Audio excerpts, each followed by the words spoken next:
So recently there's been a huge crackdown on using product launch services, such as ZonJump, whatever viral launch offers, PageOneify, whatever it is. Amazon are really cracking down on product launches, and they do not like them. And I am seeing an increasing amount of people complaining that their listings are being deactivated, their accounts are being suspended, or even worse, their accounts are actually being banned. So in this video, I'm going to discuss my thoughts and feelings on product giveaways and how you can still rank on page 1 without doing a product giveaway.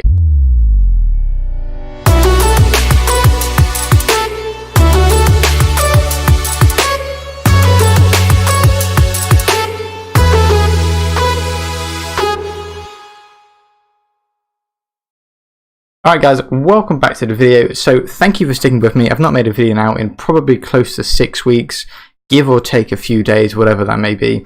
For those that are up to date with my personal life, you know that I have just moved house. I've also just had a baby who is now near 7 weeks old. So that obviously coincides with the length of period I've been absent from YouTube. Now, having said that, I'm trying my hardest to get back to my regular schedule, which is at least 2 videos a week. Whether or not I can stick to exactly that, I don't know, because I'm taking on a bunch of new projects at the moment. Just because I've not been uploading on YouTube, I've still been, busy in the background. Now, moving on. Like I said in the introduction, Amazon are really doing away with product giveaways, and a lot of people are becoming scared, even more so. They're using this as a reason not to sell on Amazon. Well, if I can't do a giveaway, I'm just not going to bother. And quite frankly, that's just the wrong attitude to have. And also, people are now saying, well, if I can't do a giveaway, then how do I rank on page 1? So I'm going to be addressing that in today's video, which is why we are on this app called Instapage. Now, however, not to be conceited or big-headed, but I did warn people about this long ago. So we're going to have a look inside my Facebook group here, and I'm just going to read you one of the comments I made, or read you a snippet at least, one of the comments I made back in January about my thoughts and feelings on product giveaways and why you should avoid them. However, I warned people prior to January, which was 5 months ago now, because we're now in May. So you guys have had at least 5 months of me saying, don't do giveaways, they're bad, for X amount of reasons. I'm just going to go ahead and read you what the snippet says. So this is inside my Facebook group, and you can see this is one of my, I'm the admin obviously.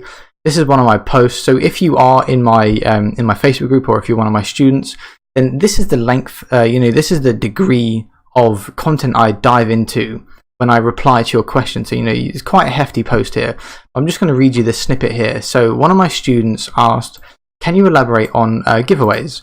And my immediate answer was, giveaways are outdated, and I assume they will completely null and void by 2020. I told you. What did I tell you? Didn't I tell you? 'Cause I told you. And when did I tell you? A long time ago. And what did I say will happen when I told you? Exactly what just happened. But I shall elaborate on the principle because they are still a popular strategy for now. So, I was almost right. They are pretty much null and void now, and it's 2019. So we're halfway through 2019. So I wasn't far off on my estimate of 2020. However, launch services still do exist. So perhaps by 2020, they will be completely null and void, as I've suggested in my post here. But basically, the reasons why, I'll read you this. So there are a few reasons I don't like this strategy. Primarily due to the fact that you learn absolutely nothing about how to operate your business. Giveaways are supposed to be the effortless way to reach page 1, and then their service is considered fulfilled. However, imagine getting to page 1 and then not having a clue on how to manage your business once it's at the forefront of your customers, having no idea about keywords or PPC strategies. Secondly, there is no way of knowing if your product was purchased purely because it was 95% discounted, or if the customer was genuinely looking for this type of product. So that is the bulk of reasons why I dislike product giveaways. And that second one, I think, is particularly potent for people that are looking for reviews. What I mean by that is, let's say you're selling a phone on Amazon, a brand new phone. It's just hit the market and it's £600. But you're doing a product giveaway and you're reducing that £600 down to £30. Who do you think is going to buy a brand new phone for £30? Everybody, of course they will, because they can go on to sell that for, a huge profit. But what does that mean for you as a seller? Well, these people aren't interested in leaving you feedback because they're not interested in actually testing the product or using the product in any capacity. They're only interested in their own business. So someone will buy a product from you that's 95% discounted, and they will then sell it for a 20% discount. So they've just made a huge margin there. What that means for you is that you receive a huge sales velocity while your product is discounted, but you get absolutely no social proof for it. So when you pull away the product service, you're left on page 1 with very little reviews and customers that didn't actually have any interest in your product. So what that means is that the implications are that you're on page 1 because you've just paid someone £500 or $500 to get you there, but as soon as you pull that service away, I always compare it to like an injection of steroids. You boost your business for like 2 weeks, and then you take the needle out, and suddenly you notice that your organic ranking starts to drop quite drastically. And it's actually quite common for people to do a product giveaway or a launch this way, and to actually end up on page 2 or 3 within 1 or 2 weeks after pulling away their launch. So that is why I tend to steer clear of product giveaways. So that obviously creates the new question, well, how do I still rank on page 1, and how can I stay on page 1 more importantly once I've actually ranked my product? So there are 2 ways that we can go about this, 2 primary ways that we can go about this, and that is internal ads and external ads. So obviously internal ads, that's your Amazon PPC, and then you have external traffic. So that's what we're going to be talking about today, and that's why I've loaded Instapage. So external traffic is going to be driving traffic to your Amazon product that's outside of Amazon. So this is going to be Google adverts, right? Obviously Google and Amazon are 2 different platforms, so we're trying to combine those 2 traffic sources and get them all into your Amazon product. So the way we're going to do that is we're going to build a landing page, and then we're going to run some ads on our landing page that's going to direct our traffic straight to Amazon. So if you're not familiar with landing pages, Instapage actually make it very simple in how to build a landing page, and I'm going to explore a landing page now. I'm going to look at how the landing page is being built, and I'm going to replicate the exact landing page, and it's something that you guys can do with no experience after this video in literally 5 minutes. So the first thing that you should be aware of, Instapage, it's not really for sole proprietors or for sole traders, which is what I am as an FBA seller. It's more for large companies and corporations because they have things that they can really study on their landing pages, like heat maps, and you can leave comments for clients to look at. But it's still handy. It's one of many softwares that you can use.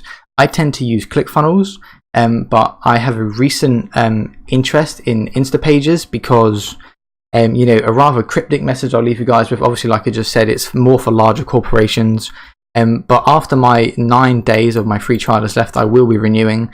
So take that for whatever you want. But yeah, I'm investing myself into Instapage, and I will be probably for the foreseeable future. So the next thing you need to be aware of is the price. So I think it's $129.99 a month.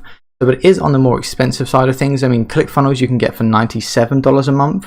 But then again, it depends on what package you're going for, because ClickFunnels actually goes up to $297 a month, which is obviously considerably more expensive than Instapage. So the final thing you should be aware of before you actually go to build your landing page is what landing page you actually want to build. So you can build lead generation, 2-step, click-through. So obviously just pick the one that is most relevant to what landing page you want to build, and then build out that landing page. Now, for the sake of this example, I'm going to build out this landing page here. So you can preview them, or you can just go ahead and create it right away. So we're going to go ahead and create this one called YouTube test. So here we are, the landing page is now loaded. You'll notice it's actually quite a big landing page. Now for me, I tend to have 2 rules of thumb when it comes to landing page. The first one is minimal content, I think, is better. So this for me, if you have to scroll, this is technically 2 or 3 pages worth of content. I don't like that.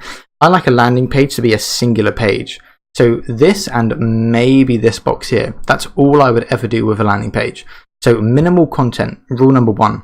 Rule number 2, don't have any outbound links, or if you do have outbound links, minimize the amount of outbound links you have.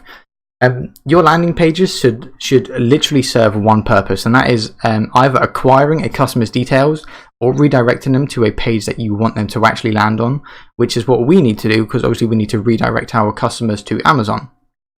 So if you have outbound links, what you're doing is you're decreasing the chances of actually redirecting someone, because you're giving them multiple opportunities to click on an outbound link that will take them away from where you want to direct them. So basically what I'm saying is, don't create a navigation bar if you're building a landing page that has multiple drop-down menus that will allow them to click on a different page. You literally want them to have one box where they can click on, or they can click back. That's the two options. They can advance with your landing page, or they can back out of it and go and search for something else. So those are my 2 rules of thumb when it comes to landing pages. Now, when it comes to actually building a landing page, it's literally a 5-minute process. So the first thing you need to familiarize yourself with on this page is the left-hand side. These are what we call elements, and this is what we're going to be using to fill in the actual landing page itself. So first things first, your background, block style. You can add a background image. So we'll go ahead and add an image. There's a bunch of free stock images here. So we can go ahead and I'll add a coffee cup, because I've got a coffee cup next to me. And that has changed the background image. Alternatively, if we get rid of that, we can choose the background color. So you can go pink, you can choose whatever you want, really. I'm just going to keep it pink because I can't find that previous color. We can also stretch the image, which is what is currently being done. So if we deactivate that, we can see the sides are now white. Obviously, this only applies for the box that we're in. So if we go down here and we've done the same here, we can choose a background image on this one. And now this box would have the background image. So you work at a box per box layer. So we're going to go ahead and, wrong one. We're going to go ahead and stretch out this image again, because I prefer it when it reaches the side in this instance. So the next thing we want to do is briefly familiarize ourselves with these elements here. So an insta block is when you can save a whole block like this. Like you'll notice it says insert block. This whole section here is one block. If this was a recurring block that I used to build out multiple landing pages, I could just save this block and then upload this onto multiple landing pages, which would save me having to recreate this exact same layout every time I wanted to replicate it. Heading and paragraph are pretty self-explanatory. So this is an H1 heading, and this is a text of paragraph. Form, this is the form here. And the button, that's your action button at the bottom there. Image and video, again self-explanatory. A box, this whole white box here, that's just a box. And a circle serves the same purpose, just a different shape. Vertical and a horizontal line, again they're just divisions between whatever elements you have. The timer, that's obviously urgency, that used in the right context can greatly increase your sales. You can add your social media platforms, or you can do custom HTML. You'll also notice on the right hand side there are some further settings. So you can actually do HTML and CSS. You can do JavaScript if you know how to actually build out a website using web development tools such as JavaScript. There's an old builder, but I don't advise using the old builder, because the old builder will be null and void soon. And then you have, again, page background, and you can add your integration such as MailChimp or Zapier, whatever it is that you want to integrate with, whatever is relevant to your landing page. Now, for the sake of this video, and excuse me if I'm going too fast, if I am, just let me know in future videos and I'll slow down for you guys. So the first thing that we have up here is the company logo. So you can see, it's a logo because it says change image. So we can change the image if we want to. I'm not going to, because I don't have any stock images that fit that size. But if you did, it's as simple as going on change image and then uploading an image on your file that fits the dimensions of that logo. And even if it doesn't fit the dimensions, you can see the dimensions in this box here. As we're moving it, it fits the page as you edit the size of the image itself. So that is step number 1, identifying your product logo. So here we have a heading, and we know it's a heading because it says H1, and then it says when you browse over that, it says headline. So what we're going to do is we're just going to replicate what's on the page now. And then we're going to move what we've replicated into where this is. and then delete what's currently here. So the first thing we need to do is create a headline. Now we're going to type in, let's change the color, and now let's type in exactly what it says there. Actually, quicker way, let's just copy and paste this.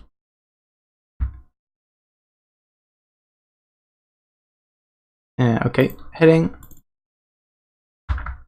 and then change the font to white. Okay, select all, change it to white, and there's a few other things that we need to do as well. I think it was 38 font. And then the final thing we need to do is change the text align, change the height align, sorry, so that's 1.4. By default it's 1.6, so we're going to go ahead and change the line height to 1.4. That should now be in line. There you go, that's an exact replica. So we're going to go ahead and delete that box there and then put our new box in. So box number 2, this is a paragraph. So we're going to move this up here for now. And once again, copy and paste what we've done here over the text here. Select all and then change the font to white. Let's have a look. So it's 18, line height 1.6. So we're just going to replicate exactly what we see in that box there. So 18, line height 1.6. So that should now be exactly the same. Can't tell if that's a bold text or not, but I think that's pretty much the same there. So we're just going to go ahead and add a space in between each of these texts. So done. That is as simple as that is. Now the slightly confusing thing, or what you may find slightly confusing, is adding in this area here. And the reason why it looks more confusing is because they've actually made it more confusing than it needs to be. So we're going to go ahead and create, the first thing is a box. So we're going to get the same size there, and we're going to edit background color. We're going to change it to white, so it will slightly grayish color, and then we're going to keep the consistent corners on. So I'll show you with them off. So if we do that, you'll notice that the curve only occurs on the side that we've asked it to. If we do consistent corners, you'll notice that it does it on every single corner. Now we want this at 5%. I know this because I've already checked the previous box underneath it. If you don't believe me, or if you're doing this and you don't know what element it is, again, just go to edit and you'll see here it will say box style, so you know that when you're creating this, it's a box element. Now corner radius, it's consistent 5%, no background, no color, and 0 pixel border. So we're going to go ahead and make sure that ours matches exactly that. So border, there is no border, and it's 0 pixels. Okay, so our box is now exactly the same as that. So we're going to go ahead and delete that and then put our box. Actually, we'll do that later because I don't want to layer it. So the next thing we want to do is recreate what we see on the right here, but we're actually going to do ours slightly better because they've made theirs weird. You can see if I remove these, they there's a layer underneath. We're going to recreate this. We're not going to add in these boxes because this is I really struggle to make sense of why they added those boxes on top. So the first thing we're going to do is recreate this box here, which is let's have a look. It's an H2, which means it's a heading. So go ahead and select a heading. Now that looks like it's bold, so we're going to get free access. Bold. What was it? It was an H2, and it was 32, I believe. And then obviously we're going to put that in black. And then there we go. Ours is exactly the same. So we're going to delete this one. Oh, not edit. Delete. And then we're going to center align that text. So text align, center, done. And then we're going to put that in the center of that box there. So next one, that's obviously just a little bit of paragraph. So paragraph, copy and paste this. It's 18 and the line height is default 1.6. So paste that in there. 18. We're going to text align in the center again. 1.6 by default, and then we're just going to change the color to black. Enter. Okay, and then we can delete that one and move this one up.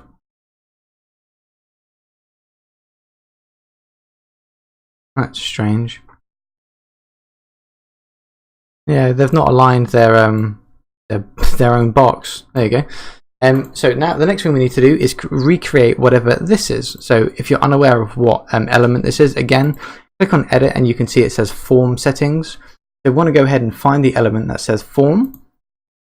And here's our own form. Now we're going to recreate this. So obviously by default this has 2 entries, and we obviously want 3. So first name, last name, and email. So the first thing that we're going to do is go to plus add field. Go to text, and we're going to write. Get rid of this text here. First name, because we are going to recreate exactly what this says here. Add another field. Text, last name. And then finally, we've got the email already. So we're going to go ahead and click on this one here. Oh, this one here. Delete that. We do not need that. And then we're simply going to move the first name above here, last name there, and then we've got the email. So we can now get rid of this box. However, one last thing before we go, we can obviously see there's a bit of difference here. So the text in our boxes by default is inside of the box, whereas in this form it's actually outside. If we go to edit, form style, and then click on label position, we can see it's currently inside the box. Now we want to replicate this, so we're going to click outside, and now it's going to move the text outside, and it's also going to correctly align the box height as well. That's going to be done automatically. So now we can delete this box here. I'll move it out of the way for now because we still need to adjust the text button underneath. So finally, this comes by default with the button, but if it didn't, you would just add it in here. It's just a button, exactly the same. So you would just edit it that way. But the form comes by default with this button here. So again, just click on it, click edit. It's the button style that we're editing. So we want to match the color. Well, we would normally want to match the color, but in this instance, we want to keep it blue because we don't want the button to be the same color as the background because we want the button to stand out. It's the only action that they have on the page. So if you wanted to, you could obviously edit the text color. So we're going to edit the actual text so we can get it saying exactly what the other one says. So get your free demo. I'm going to make that a bit darker. Now, one thing that I like to do that makes my my button stand out from my background is to pull up a color wheel and just pull the opposite color. So like purple and orange, they're 2 colors that are opposite, and it makes your button, your action button, pop out. So it's immediately present that you have an action that you want your customers to fulfill. Now, I'm not going to actually integrate whatever it is that we are looking for our customers to achieve. Whether that is a redirect or a download, I'll save that for another video. In this video, I just want to show you guys how easy it is to actually build out a landing page. I want to move that a bit further down as well. We can now delete that box. And that is pretty much the way that... Is that in line?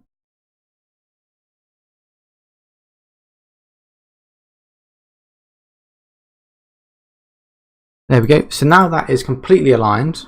So now we have just recreated this landing page within, what was that, 5-10 minutes? Like I said, there are some integrations that we left that we need to do still. But again, once we actually learn how to do it in a future video, that will only take another 5 or 10 minutes. But that is it for this video, guys. Building a landing page. In future videos, we're going to learn how to integrate different services, and we're also going to learn how to actually use this as an advert to drive traffic to your desired location. So thank you guys for sticking with me. I know, like I said earlier, I've not uploaded a video now in about 6 or 7 weeks, but life has been hectic for me, but it should be returning to a somewhat more regular schedule. But So thank you guys for tuning in. As always, like, share, subscribe, and hit the bell so you're notified. If you don't, you're not really a subscriber. And I will see you guys next time.